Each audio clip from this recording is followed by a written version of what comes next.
En el bloque 3 estudiaremos la atmósfera solar. Nuestro objetivo es comprender las diferencias entre las diferentes capas de la atmósfera solar, sus características y propiedades físicas. Así que, adelante. La cromosfera es una capa irregular situada encima de la fotosfera, donde la temperatura asciende de 6.000 a 20.000 grados Celsius. En la longitud de onda del H-alfa, que es roja, y la del calcio 2K, que es ultravioleta, se observan regiones que tienen mayor temperatura y densidad que sus alrededores, llamadas regiones faculares o fáculas, como lo vemos en la imagen. Las fáculas son entonces áreas brillantes que generalmente se ven más fácilmente en estas longitudes de onda y también son áreas magnéticas, pero el campo magnético que tienen se concentra en haces mucho más pequeños que en las manchas solares. Las fáculas hacen parecer la superficie de la cromosfera más brillante. Cuando tenemos un máximo solar, el Sol se ve ligeramente más brillante en estas longitudes de onda que en un mínimo solar. La red cromosférica es un patrón similar a una telaraña que se observa más fácilmente en estas longitudes de onda. Esta red delinea a las células supergranulares y se produce debido a los haces de línea de campo magnético que se concentran en esas celdas por los movimientos del fluido convectivo. Las prominencias generalmente se originan cerca de las manchas solares. Hay prominencias quiescentes, que son elegantes bucles de plasma o gas ionizado que pueden permanecer casi estables durante muchas horas o incluso días. Las prominencias eruptivas, en cambio, son más raras, pero parecen enviar materia hacia arriba en la corona a altas velocidades. Las prominencias de oleada son las más activas y pueden moverse tan rápido como 1.300 kilómetros por segundo. Algunas prominencias eruptivas han alcanzado alturas de más de 1.000.000 de kilómetros sobre la fotosfera. Haciendo clic en esta imagen pueden ver un video de una de ellas. Los filamentos son estructuras oscuras, filiformes, que se observan en la luz roja H-alfa. Son nubes densas, algo más frías, de material suspendido sobre la superficie solar por bucles de campo magnético, como podemos ver en la figura al lado izquierdo. Por otra parte, las plages, palabra francesa para playa, son manchas brillantes que rodean las manchas solares y también se observan en H-alfa. Son muy parecidas a las regiones faculares. Se asocian con concentraciones de campos magnéticos y forman parte de la red de emisiones brillantes que caracteriza a la cromosfera. Las prominencias son densas nubes de material suspendidas sobre la superficie del Sol por bucles de campo magnético. En realidad, es lo mismo que los filamentos, excepto que las prominencias se ven proyectadas sobre el limbo o borde solar. Pueden permanecer en estado tranquilo o inactivo durante días o semanas. Sin embargo, a medida que los bucles magnéticos que los sostienen cambian lentamente, los filamentos y las prominencias pueden entrar en erupción y elevarse del Sol en el transcurso de unos pocos minutos o unas horas. Las espículas son pequeñas erupciones en forma de chorro que se observan en toda la red cromosférica. Aparecen como unas rayas oscuras cortas en la imagen de H-alfa. Duran solo unos minutos, pero en el proceso expulsan material de la superficie hacia la corona caliente a velocidades de 20 a 30 kilómetros por segundo. La región de transición es una capa delgada y muy irregular de la atmósfera del Sol que separa la corona caliente de la cromosfera. El calor fluye hacia abajo desde la corona hacia la cromosfera y en el proceso produce esta delgada región donde la temperatura cambia rápidamente de 1.000.000 hasta aproximadamente 20.000 grados centígrados. El hidrógeno se ioniza despojado de un electrón a estas temperaturas y por tanto es difícil de ver. En lugar de hidrógeno, la luz emitida por la región de transición está dominada por iones como el carbono 4, el oxígeno 4 y el silicio 4. Esto es que han perdido 3 electrones. Estos iones emiten luz en la región ultravioleta del espectro solar que solo es accesible desde el espacio. La corona solar se extiende millones de kilómetros por encima de la fotosfera y emite aproximadamente la mitad de luz que la luna llena. La razón por la que no vemos esta luz hasta que ocurre un eclipse es el impresionante brillo de la fotosfera.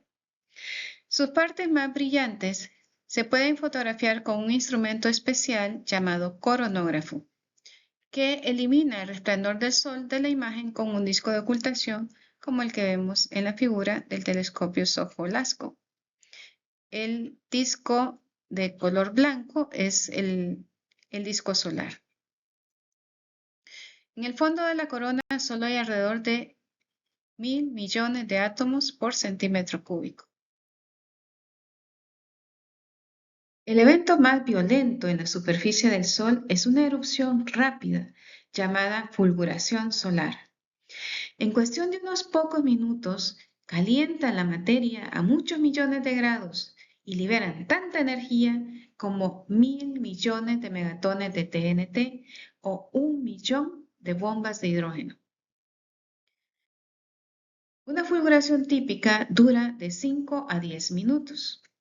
Las llamaradas más grandes duran varias horas y emiten suficiente energía para abastecer todo Estados Unidos al ritmo actual de consumo eléctrico durante 100.000 años. Cerca del máximo del ciclo solar se producen pequeñas llamaradas varias veces al día. Las más intensas pueden ocurrir cada pocas semanas. Generalmente ocurren cerca de las manchas solares, a lo largo de la línea divisoria de campos magnéticos de direcciones opuestas o líneas neutras. El tiempo de arriba a la Tierra es de 8 minutos.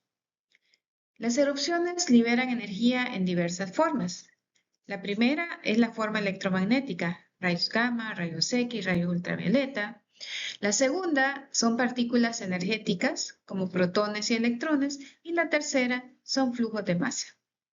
Se caracterizan por su brillo en rayos X, de hecho así se clasifica. Las erupciones más grandes son las de clase X. Estas tienen valores mayores de 10 a la menos 4 watts por metro cuadrado.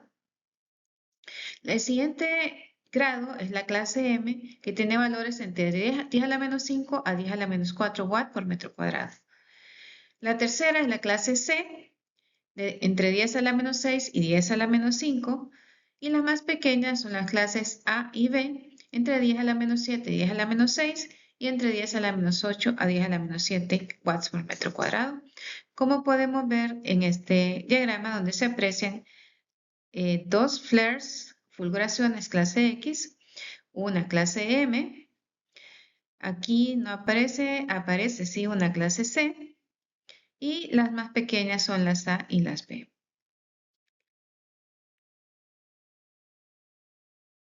La clave para comprender y predecir las erupciones solares es la estructura del campo magnético alrededor de las manchas solares.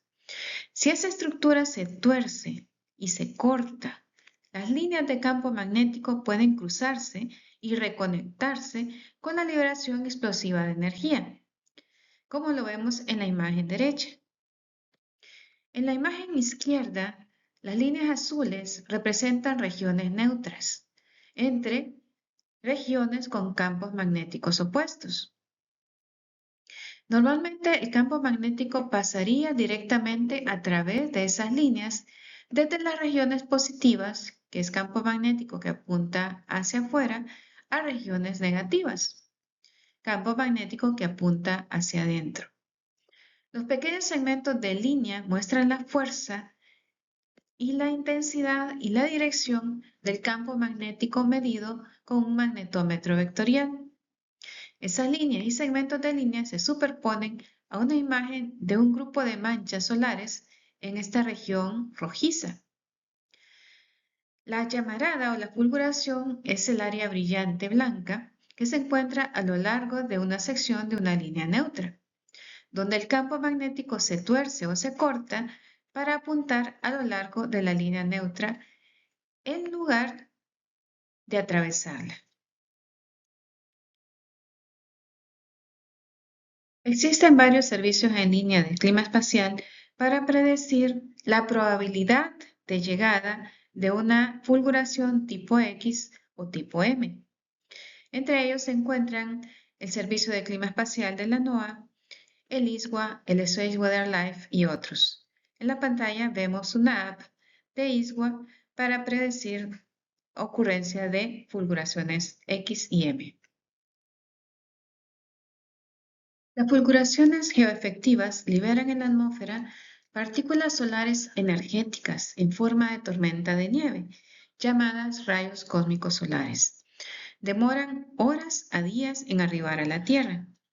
Se mantienen en la ionosfera de horas a días. Se clasifican de S1 las menores a S5 las mayores en base al valor del flujo de partículas recibido por centímetro cuadrado por segundo y por estéreo radial.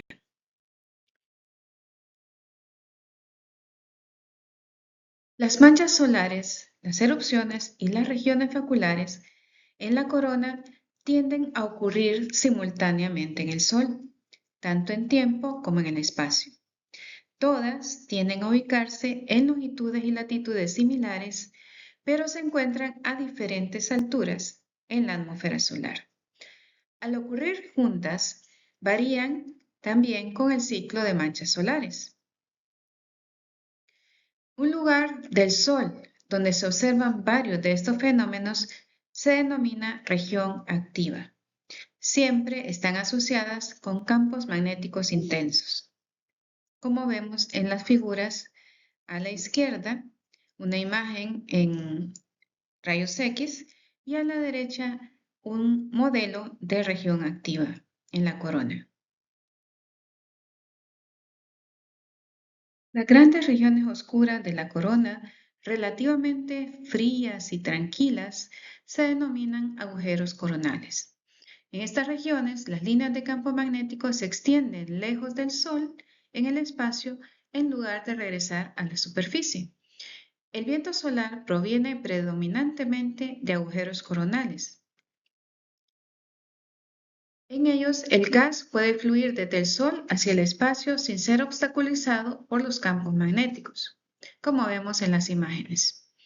El gas coronal caliente está presente principalmente donde los campos magnéticos lo han atrapado y concentrado. La corona produce una corriente de partículas cargadas, principalmente protones y electrones, que llamamos viento solar. Estas fluyen hacia afuera del Sol, hacia el sistema solar a una velocidad de 300 a 1000 kilómetros por segundo. El viento solar existe porque los gases en la corona son muy calientes y se mueven muy rápido, de manera que no pueden retener a estas partículas por acción de gravedad. Aunque entendemos por qué ocurre esto, desconocemos los detalles sobre cómo y dónde se aceleran los gases coronales a estas velocidades. Esto debe estar relacionado con el calentamiento de la corona. El Sol pierde de 1 a 2 millones de toneladas por segundo de este material, lo que no es nada para toda la materia que tiene el Sol. El viento solar además no es uniforme. Aunque siempre se dirige hacia afuera del Sol, cambia de velocidad y arrastra consigo a veces nubes magnéticas o regiones de interacción corrotantes, donde el viento de alta velocidad encuentra al viento de baja velocidad y perturba el medio interplanetario. La velocidad del viento solar en la corona, en los agujeros coronales, es de 800 kilómetros por segundo. Esas corrientes de alta y baja velocidad, donde las de baja son de 300 kilómetros por segundo, pasan alternativamente por la Tierra a medida que el Sol gira. Y esas variaciones de la velocidad del viento sacuden el campo magnético de la Tierra y pueden producir tormentas en la magnetosfera terrestre. El satélite explorador de composición avanzada, ACE, se lanzó en 1997 y está colocado en un punto L1 entre la Tierra y el Sol, que es uno de varios puntos en el espacio donde la atracción gravitacional del Sol y la Tierra es igual y opuesta. Este punto en particular se encuentra a aproximadamente 1.5 millones de kilómetros de la Tierra. El ACE cuenta con varios instrumentos que monitorean el viento solar y el equipo de la nave espacial proporciona información en tiempo real sobre las condiciones del viento solar de la nave. A la izquierda de esta imagen vemos la distribución de velocidades del viento solar durante un mínimo, que es un flujo casi laminar bastante uniforme. A la derecha vemos el viento solar durante un máximo. Debido a los complejos campos magnéticos, la velocidad del viento solar se vuelve irregular. Siempre tiende a ser mayor cerca de los polos, donde los campos magnéticos están más abiertos, y la velocidad se reduce cerca del ecuador, donde los campos magnéticos tienden a ser cerrados. En esta imagen vemos la variación de las condiciones del viento solar cercano a la Tierra a lo largo de casi 5 ciclos solares. El sombreado oscuro representa el número de manchas solares. El blanco y el rojo representan los promedios de 27 y de un día, respectivamente. El campo magnético en los dos paneles superiores, donde tenemos el campo magnético radial de la Tierra hacia el Sol, y en el siguiente panel intermedio el campo magnético total, tienen correlación con el ciclo solar. Mientras que en la parte inferior vemos la velocidad del viento solar que aparentemente no tiene la misma correlación que los campos magnéticos. Muchas gracias por su atención. Esperamos que hayan disfrutado de esta presentación y quedamos atentos a sus consultas y preguntas. Feliz día.